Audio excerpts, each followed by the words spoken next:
මම මේ බෝඩ් එකේ ලියලා තියෙන ටික දන්නවනේ. කොහොමයි ටියුෂන් ක්ලාස් එකේ ළමයි ටික. ආ ඉන්නේ සෙට් එක. සෙනල් මම මේක ගිස්සතිය කියලා දුන්නනේ.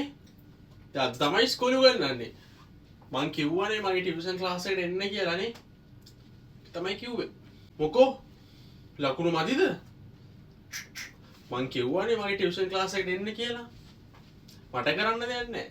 දැන් කාගේද වැඩිම ලකුණු? සඳුන් කීයද? 93යි. මම පටන් ගත්ත දවස් ඉඳලා මගේ ටියුෂන් ක්ලාස් එකට එනවා. මං කිව්වනේ පේපර් එකට එන ඔක්කොම ටියුෂන් ක්ලාස් එකේ ළමයි දන්නවා.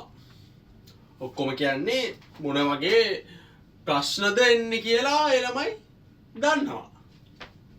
උඹලට තියුමනාව නැහැ වෙන වෙන උන්ගේ ටියුෂන් ක්ලාස් වල තමයි යන්නේ. තමන්ගේ ඉස්කෝලේ උගන්වන ගුරුවරයාගේ ටියුෂන් ක්ලාස් එකට එන්න බෑ.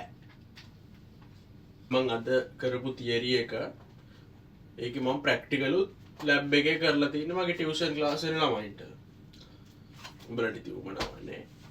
මේ ආපුවුන් දන්නවා. සඳුන් ඔයගොල්ලන්ට පොඩ්ඩක් ඔය පාඩම් පොඩ්ඩක් පැහැදිලි කරලා දෙන්න.